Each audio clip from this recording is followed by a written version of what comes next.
don't remember the name of the street, but I remember being in a flat in Carrum, maybe about 8 flats up on a hill, and we were up in one of the top flats, and it was yellow brick.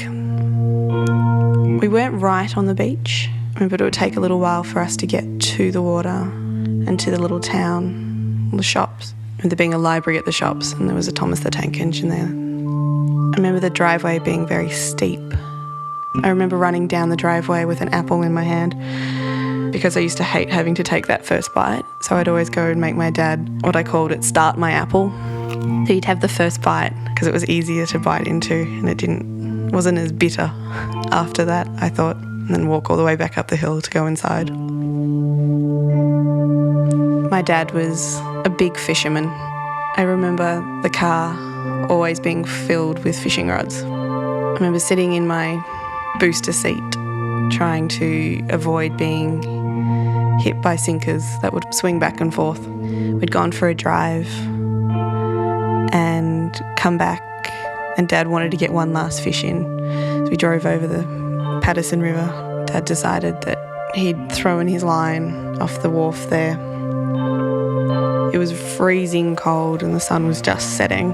Dad was wearing a blue jacket with the blue fur collar that I think every dad in the 80s had. I don't know if I didn't have a jacket, but Dad zipped me up into his jacket. So all you could see was my head poking out over the top and 2 little feet hanging out the bottom. Somehow he managed to hold my legs and the fishing rod and pose for a silly photo that I remember my mother taking. I remember thinking, why are we here? It's freezing cold, it's getting dark, and just looking at my mother as she took the photo. I don't remember if we caught any fish. I don't think we did. We used to spend a lot of time down at the river. We'd have fish and chips in the car, watch the boats, and Dad would talk about fishing. Sometimes we'd go swimming on the beach near the mouth where it was calm. The 3 of us would go fishing all the time. My dad was very serious about it, and my mum would just like to have a bit of fun. So she would pick me up and our fishing rods and walk further down the pier so we could just relax and drop it in without Dad trying to show us exactly how it was done. I remember we would always catch more fish than my dad would. He'd get really grumpy, but not in a serious way. He always had this really silly look on his face, funny grin. Dad only had one child, and as a girl, but I don't think it mattered because I was always happy to do things with Dad. Fishing taught me how to hold the rod and to cast out. The rod was about 4 times bigger than I was. We used to have a little pool in our backyard, those little blue tarp ones with the metal.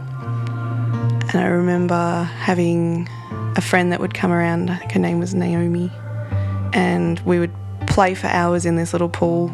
I remember having a blow-up pool toy that was orange, and it was like a horse.